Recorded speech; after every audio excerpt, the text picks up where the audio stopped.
कोलकाता की बारिश हमेशा अजीब लगती थी। पुरानी गलियों, पीली टैक्सियों और टूटती हवेलियों के बीच जैसे कोई राज छिपा हो। अर्जुन पहली बार नौकरी के लिए कोलकाता आया था। उसे सस्ता कमरा चाहिए था। बहुत खोजने के बाद उसे उत्तर कोलकाता की एक पुरानी हवेली में कमरा मिल गया। मकान मालिक, बूढ़ा घोष बाबू, बार बार एक ही बात कह रहे थे, रात 12 बजे के बाद ऊपर वाली मंजिल पर मत जाना। अर्जुन हंस पड़ा। भूत प्रेत वाली कहानी है क्या? घोष बाबू ने कोई जवाब नहीं दिया, बस चाबी थमा दी। पहली रात सब ठीक था, लेकिन ठीक 12 बजे ऊपर से पायल की आवाज आने लगी। छन छन छन। ऐसा लग रहा था जैसे कोई धीरे धीरे लकड़ी के फर्श पर चल रहा हो। अर्जुन ने सोचा शायद कोई किराएदार होगा। दूसरी रात आवाज और करीब आने लगी। इस बार किसी औरत के गाने की धीमी आवाज भी सुनाई दी। आ जा रे।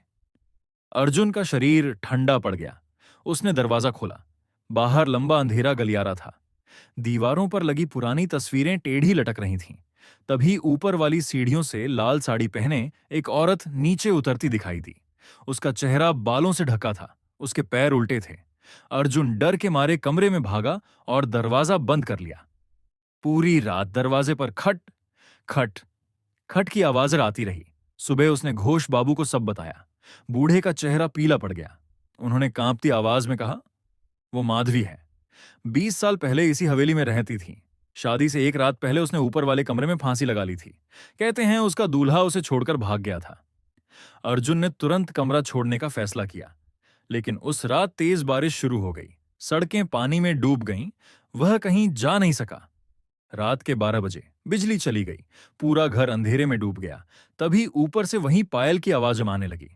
छन छन छन। इस बार आवाज सीढ़ियों से उतरकर सीधे उसके कमरे के बाहर आकर रुक गई।